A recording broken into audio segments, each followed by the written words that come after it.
Hi, I'm Max. And I'm Skylar. Recently, we decided to start watching Bob's Burgers to see what it was all about. And it didn't take us long to become completely obsessed with the show. But one of the things we love the most about the show is the brilliant end credit sequences. Which is why we created this podcast. Each week, we're going episode by episode to talk about the elaborate end credits. We're excited to have you join us right here on Bob's Credits.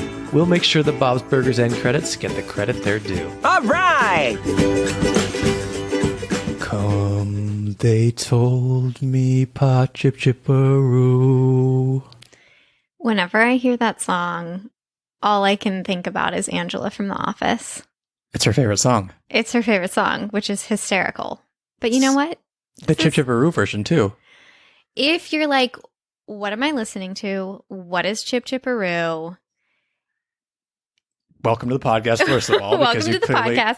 You're in the right place. This is a Bob's Burgers podcast.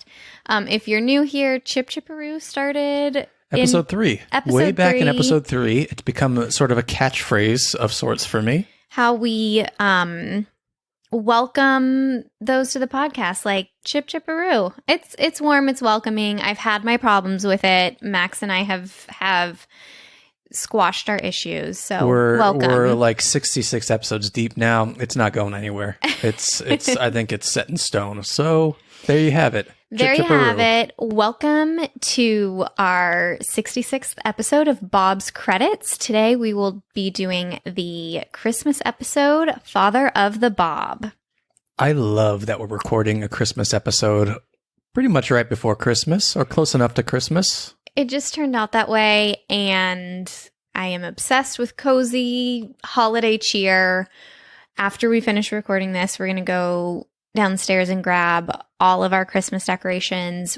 We're getting our tree tomorrow. I am here for this. We're ready to set up. We're going to record a Patreon bonus episode having to do with all the Christmas episodes. Are we ranking the Christmas episodes? I think we might do a ranking. We might do something else, but we have yet to record it, but it will be over there. It'll be up there in December at some point. Keep an eye out for it, patrons. And if you aren't subscribed over on Patreon, go subscribe. Patreon.com/BobsCredits. Between Halloween, Thanksgiving, and Christmas Bob's episodes, are the Christmas episodes the most forgettable of the holiday-themed episodes? Yes. You sounded like Borat or something. Yes. Not. I don't know. I'm such a holiday Christmas fan that I don't know. They're like my children, the holiday episodes of Bob's. How can I choose? If I'm watching a Halloween episode, yeah. I'm like, oh, these are the best Bob's episodes. If I'm watching a Thanksgiving episode, I'm like, these are the best Bob's episodes. If I'm watching a Christmas episode, these are the best Bob's episodes. If I'm watching a generic Bob's episode, this is the best Bob's episode. Do you want to say best Bob's episode a few more times? Yeah. Best Bob's episode. Get it out. I agree. I feel like the luckiest person on earth because they air so close to each other that it's just like truly the peak time of year for Bob's fans. It is great. A lot of the times they're like back to back almost. It's like Halloween, maybe one other episode, then Thanksgiving, then Christmas. It's like it's so close together. What did we do to deserve you, Bob's Burgers? I didn't do anything. Okay. Are you ready to play a little Bob Pun or Max Pun? Yeah, let's do it.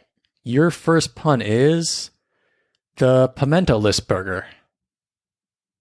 Parody of The Mentalist. Bob. Max. Your next pun is a honey thing happened on the way to the Forum Burger. Bob. Max. Oh, geez. Your next pun is the Captain Pepperjack Marrow Burger. Jack Sparrow from Pirates of the Caribbean. Can you say it again? The Captain Pepperjack Marrow Burger. I like how you had to tell me the pun. I didn't think you would get it. I did get it. Oh, you got that was Jack Sparrow? Yeah. Oh, okay. Captain Jack Sparrow. Ah, I didn't know you were that familiar with the Pirates of the Caribbean.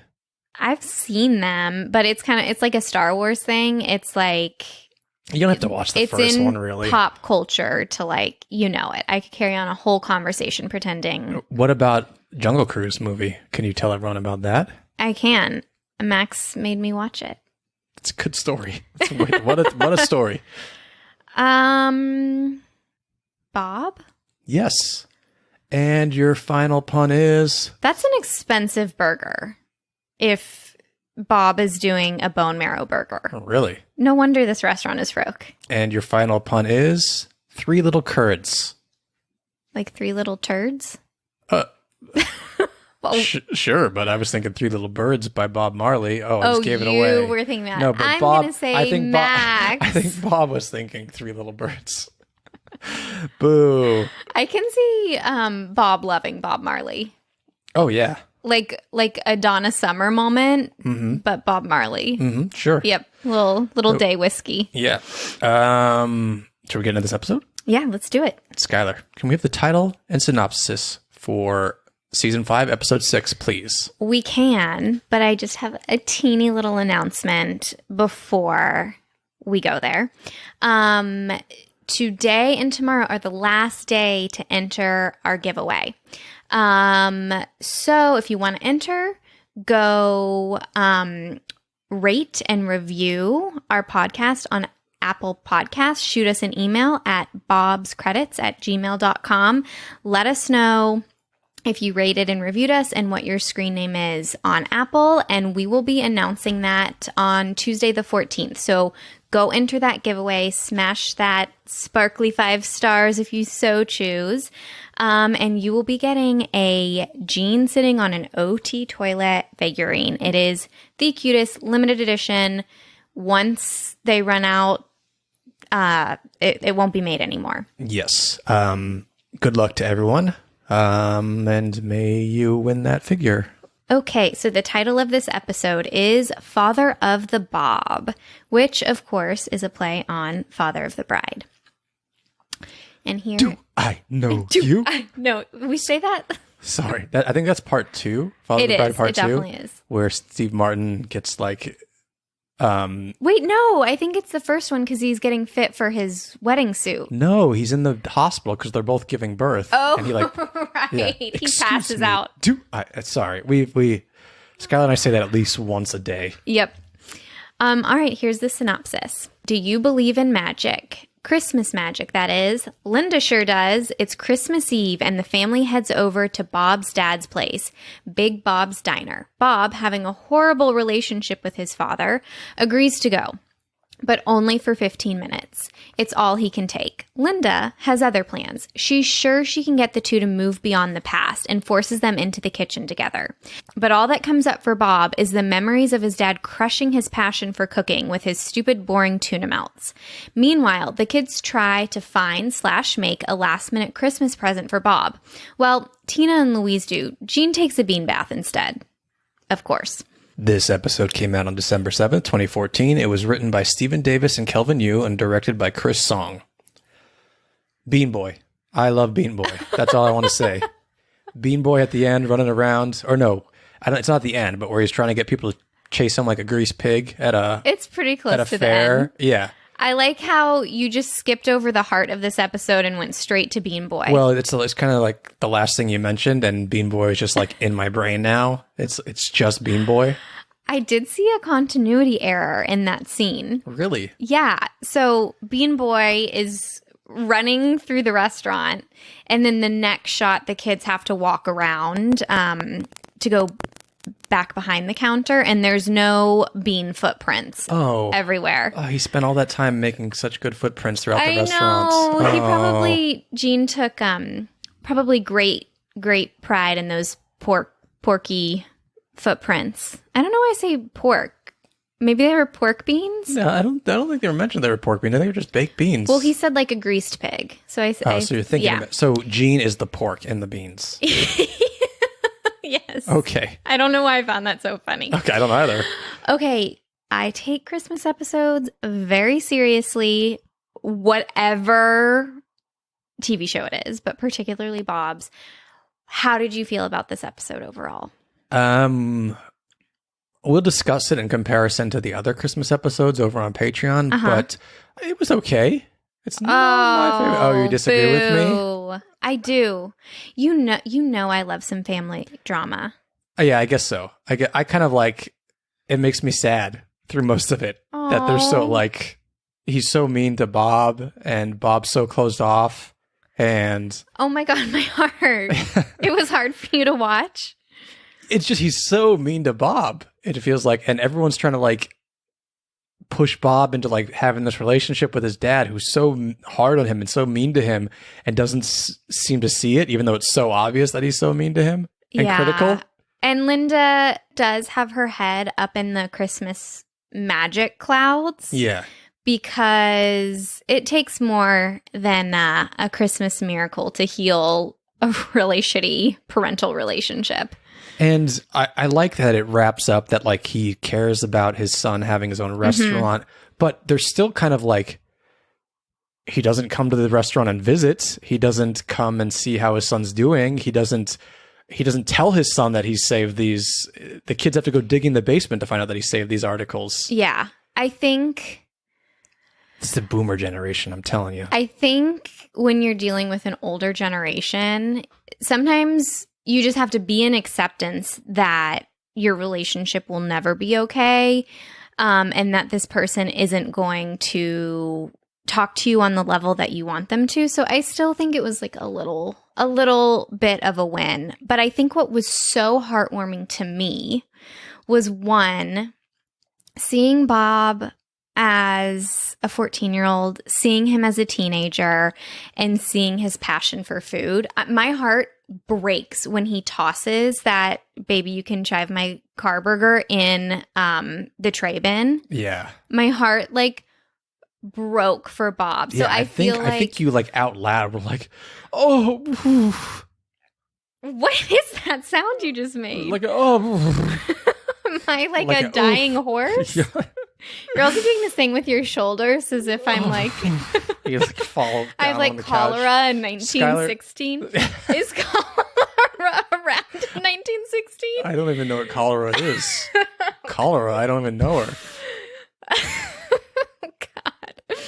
God. I think I did gasp when There was a rewatched gas. it. It wasn't I think it was just elephant like, that had just been hit with a tranquilizer, but it was a gasp.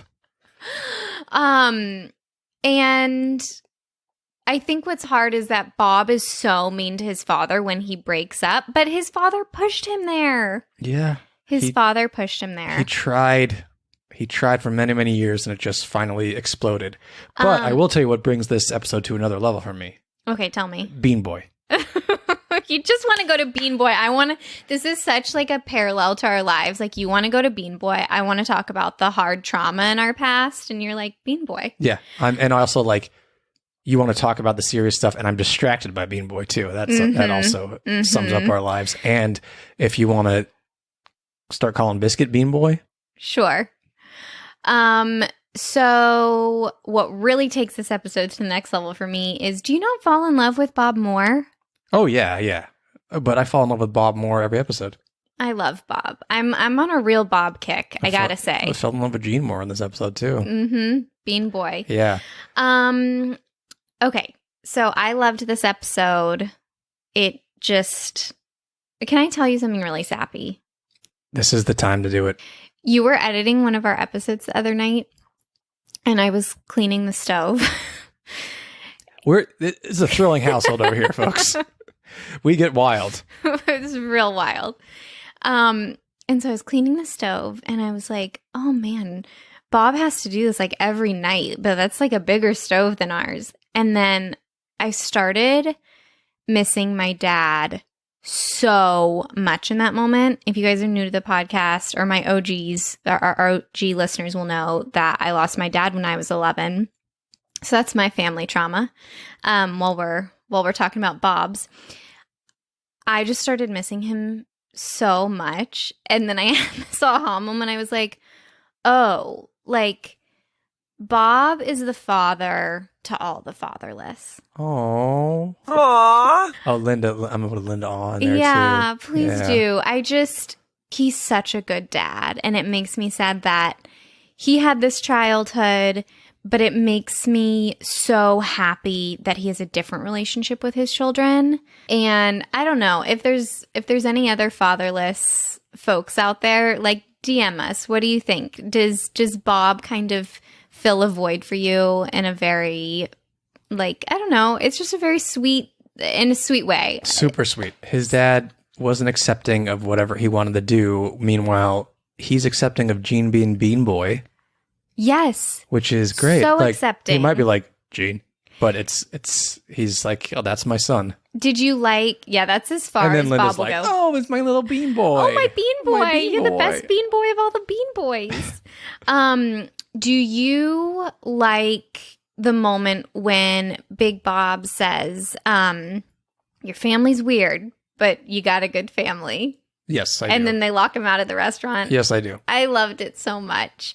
Okay, and by the way, because it's Christmas and I get to be a little sappy around the holidays, my dad would love this podcast and he'd be really proud of us for doing it. Aww. Well, that touches my heart. Yeah. Okay. Should we talk about some voices on this episode? Yeah. So, Big Bob, big character, voiced by Bill Hader, who we know as Mickey up until this point.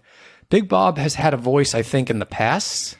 Oh, you're raising your hand. I got a fun fact for you there. Oh, okay. Okay, so... yes, you in the front, please.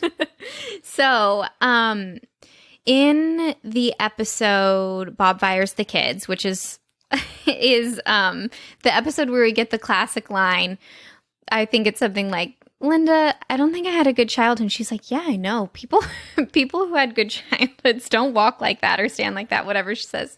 It's so funny. So in that episode, H. John Benjamin, we don't see him on screen, but we do get his voice from off screen. So technically the first voice Bob appearance isn't by Bill Hader, but now it is. Well, that's funny too, because Bill Hader was in Bob Fires the Kid, so he could have done Big Bob's voice. Yeah. Because he was Mickey in that episode. Oh, that's so interesting. Okay, so now my brain's kind of freaking out.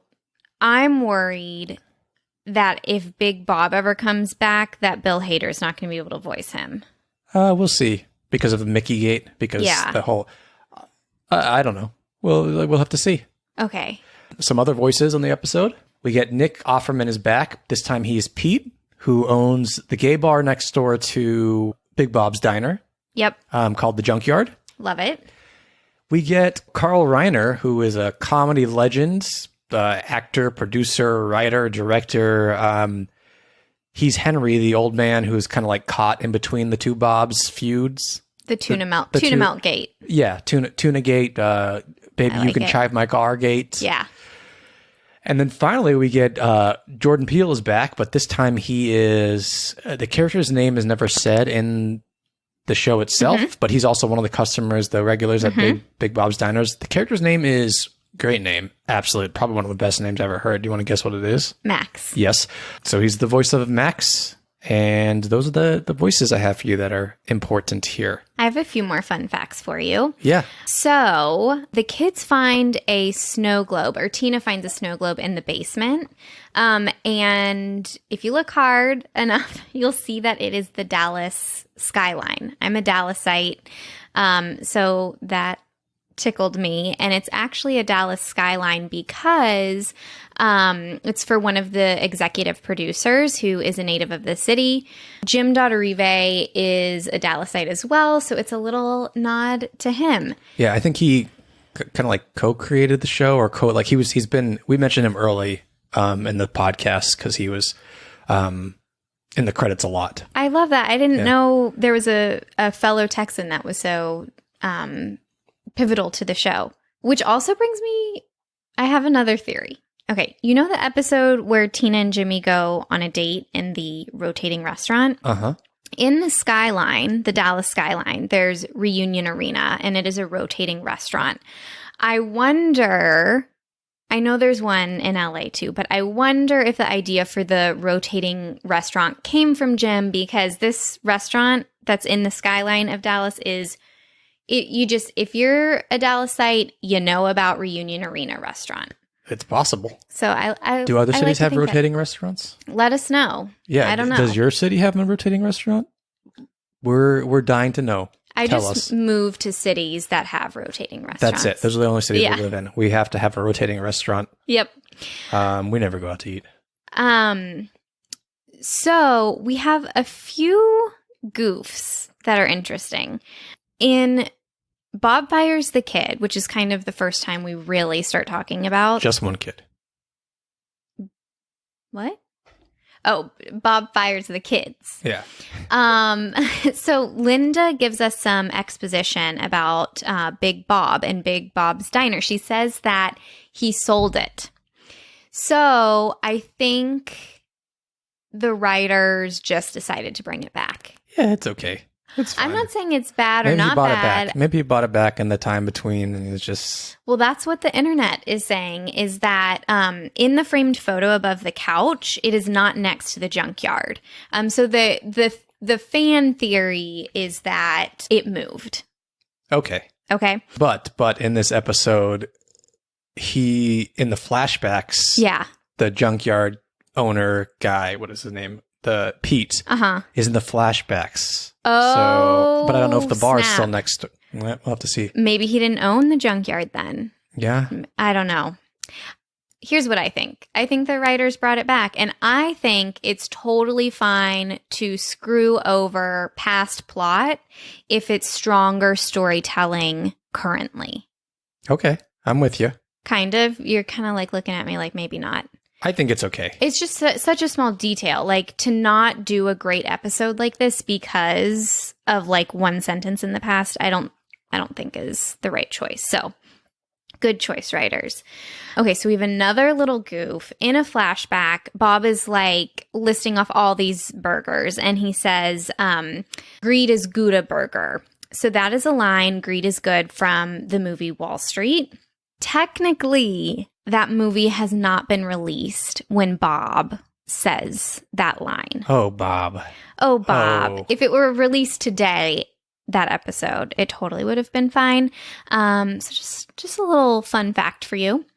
The only reason I like pointing out goofs, whether it's like continuity errors, is not to like police anyone, but I kind of love knowing humans are behind this. It makes it, I don't know, it just makes it more real, and I think imperfection is important. Yeah. And also because we never make goofs, so it is fun to point out that other people do. Yeah, And we're I've just never like, made a mistake. Yeah. I didn't say that Carole King Oh, you wrote Die. No, you said Carly Simon wrote the Work Hard or Die Trying Girl song. Words are so hard. Yeah. Yeah. But you also did mix up Carole King and Carly Simon, and you just did again. So there. Ha. What we're saying is that we are imperfect as well. And we appreciate that these very talented Bob's Burgers creators are also. And then I have a wonderful little present for you. Ooh. Do I get to open it? Yeah, you do. You get to click a link. Okay. There is a deleted audio clip from this episode, and it is improvised dialogue between Linda, Big Bob, and Bob. Oh, how fun. Now, didn't you say Bill Hader is like known for his improving on one Yeah. of these episodes? So I think, I know he wasn't as big as he is now when they recorded this, but I feel like they really let him do his thing, which is so fun. So this clip is 2 minutes long, so we probably don't want to play all of it. So I'll just give you some background. So Big Bob is really upset with Linda because she brought Bailey's over to the diner, and he's like, I'm on the wagon. So that's kind of the setup for this improv. You brought a pint of Bailey's? If I have a pint of Bailey's. Lynn, you brought a pint of Bailey's? I brought Will you it. not tell her anything, Bobby? I forgot. Don't you remember those nights, Bobby, when I'd smell the Baileys and I'd go nuts? Well, maybe if you drank a little Bailey's, you... And the bulls would come down and take 5 guys to put me into the jail, into the clink. The tank. The tank. We called it the clink. The drunk tank. The drunk clink. Clink. The drunk clink, Dad. Oh, that's awful.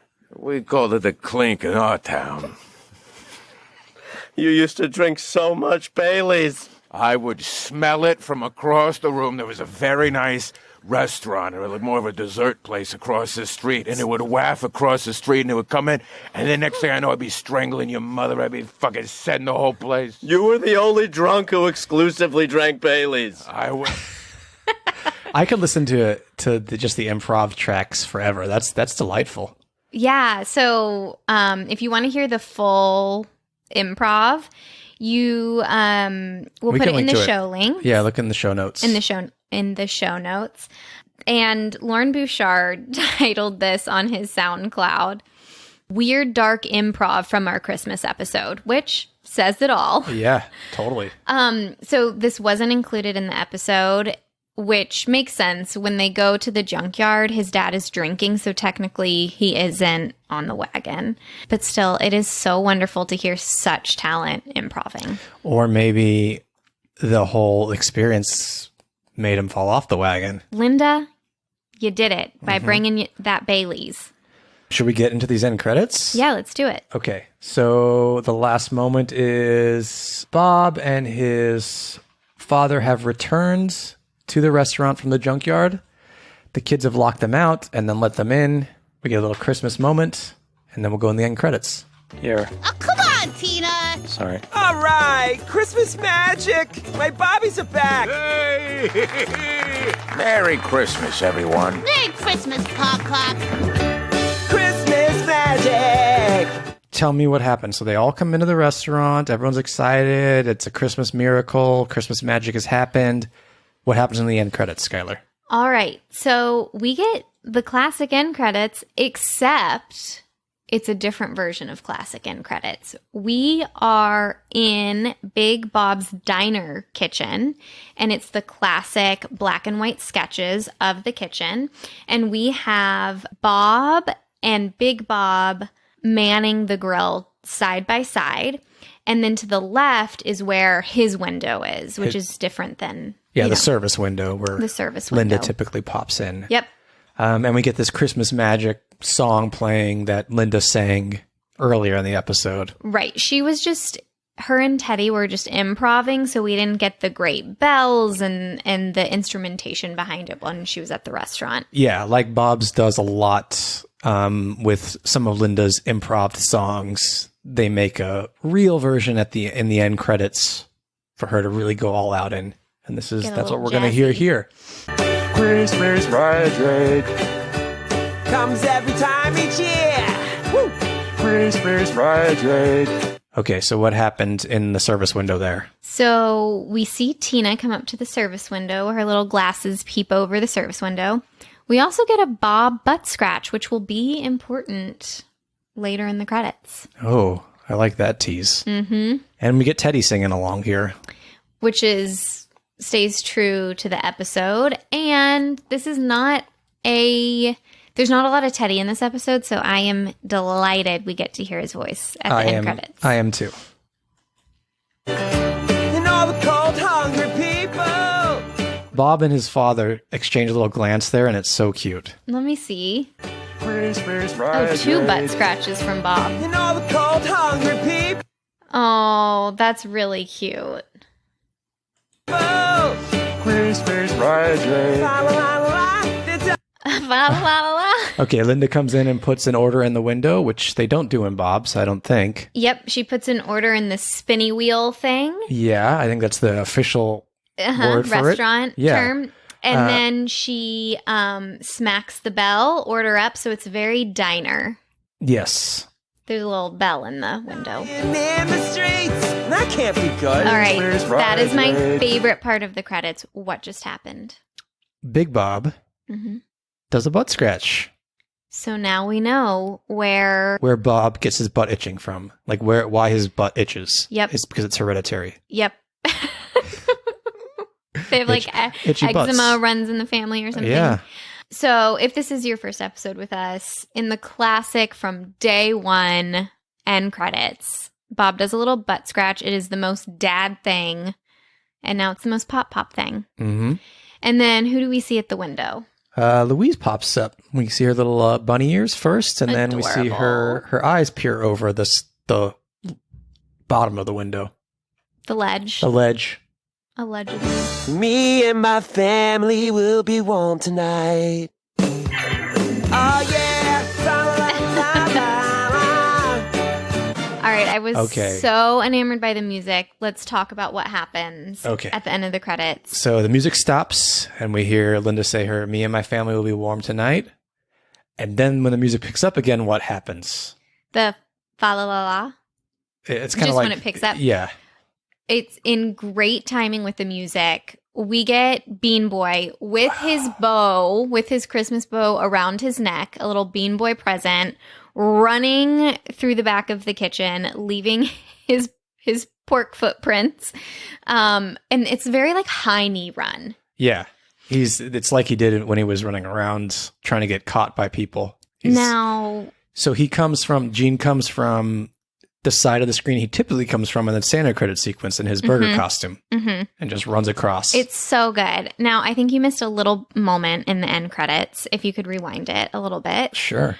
So we get the classic Bob burger flip, but then we Me get and my family will be warm tonight. Bob flips his burger and his dad flips A tuna melt. a tuna melt. Now, the internet says it's a grilled cheese because you'll remember in the episode that his dad is so mean. That's what I'm saying. He was like, "You want to make burnt toast or should I make a grilled cheese?" Earlier in the episode. Yeah. So the internet claims this is a tuna melt. A grilled cheese. I think it's a tuna melt. I think it's a grilled cheese now. Oh, really? Yeah. Because you think the credits. Well, no, I think it's a tuna melt. I think seeing them flip their chosen, tour de force dishes they serve is more like cathartic, like it's a sweeter moment. But if it's a grilled cheese, it really does. But why is Bob making a burger? Do you think the dad was like, "Scoot over, I'm going to fix this grilled cheese," and Bob is like, "Fine, I'll cook the order up burger"? No, I think you're right. I think he's making a tuna melt. Although a tuna melt scene sounds a little harder to flip than a grilled cheese to me. I mean, But maybe we'll have to test that out after we're done recording here. if this is your diner life, Yeah. I love tuna melts. Tell us what you think it is. I think it's a tuna melt. I was talking to because- our listeners, but Oh. yes, thank you. Yeah. Okay, full lyrics. Yes, please. Christmas magic comes every time of year. Christmas magic and all the cold, hungry people. Christmas magic. They're dying in the streets. That can't be good. Christmas magic. Wait, that can't be good is in the parentheses. Oh my God, I amazing. don't know if Teddy says it or what. Christmas magic. And then she does the "Me and my family will be warm tonight." Oh yeah. Fa la la la la. In classic Linda lyric writing, this goes way darker than it should, and it is brilliant. She always goes dark pretty quickly after the first line or two. Fa la la la la. Highlights And lowlights of the end credits. I love that. I didn't notice that Linda was ringing the orders up bell, which makes this so much more dinery. So I really enjoy that for some reason. And I adore The butt scratch. Yes. And then And Bean Boy. Yep. And the Bean Boy run. And Bean Boy. And I love that you pointed out the flipping their different dishes. Yeah. They're not just both making burgers. That's great. Yeah. I want to score. Oh my gosh, look at their bald spots Yeah. side by side. Yeah. How sweet is that? So cute. I love the little side-by-side bald spots. Yeah. Little side-by-side comb overs. And then we'll have like little Gene pretending to be Bob with his little bald spot. Oh, yeah. Don't you think that would be really Yeah. cute? Little Bob. Yep. Should we score them? Yeah. We score on a scale of 1 to 10 H's at the end of Tina's Skylar, do you want to go first? I'm going to go first. This gets 10 H's for me. Wow. I'll meet you there. I was vacillating between 9.5 and 10, but it's just so good. I kind of want to hear the song again. Can we listen to the song? We can. I'm going to say that the song is part of the reason I gave it a 10. Uh-huh. I love that it's the standard credit sequence, but in Big Bob's kitchen. Such a highlight. I love that we get appearance by all the family members in the window because that normally doesn't happen. It could have just been Linda. Yep. I love the butt scratches. I love the food, and I love Bean Boy. Give me more Bean Boy. I just got like all the family feels. Like this episode is so about how do we accept our past and try and move forward. And that's what these credits do. Like the past is represented by the kitchen. Him standing next to his father represents the future and maybe a way forward. So it hits every note for me. And what do the butt scratches represent? That no matter how hard you try, you will end up like your parents in some way. Oh, interesting. It's just true. Should we listen to the Christmas magic? Yeah. Christmas magic Christmas magic. comes every time each year. Woo! Christmas This performance is so good. And all the cold, hungry people. Christmas magic. La la la la la. They're dying in the streets. And that can't be good. Christmas magic. Me and my family will be warm tonight. Oh yeah. La la la la la la. I am so glad we re-listened to that because Yeah. I can like appreciate the performance so much more. So John Roberts has done it again. He's always... The Fa La La La is like kind of off pitch. It's so good. I love it. Those are the end credits to Father of the Bob. Another Christmas episode. I have to say one more thing. I'm Checked so sorry. off Bob's credits list. Oh, sorry. Go So ahead. this version is so much better than the one in the diner. Teddy is kind of like singing right on top of Linda. I like to think that these two set aside some time to practice this and record this Christmas of track. course. Definitely. Yeah. Okay, now do your spiel. That I was going to say another Christmas episode checked off on the Bob's credits list of episodes. Thank you everyone for listening. We appreciate it. Remember to go enter that giveaway. If you have any questions, DM us.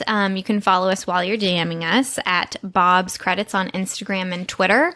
If you're interested in our Christmas episode, we have tons of extra bonus episodes. Subscribe on Patreon. What's that? Patreon.com/Bob's Credits. And do you want to say anything else to take them out here? I'm just going to say stay barbecue saucy in lieu of Jean's beans. The beans. Okay. Barbecue saucy. Or I could just literally say stay saucy because those beans were saucy. You could take a bath in them. They were so saucy. It's like a bean sauce. A bean sauce. Yeah. What is that sauce in the canned beans? It's a good question. Yeah. Huh. Should we just try and figure that out while we get out of here? Yeah. Okay. Merry Christmas. Fa la la la la.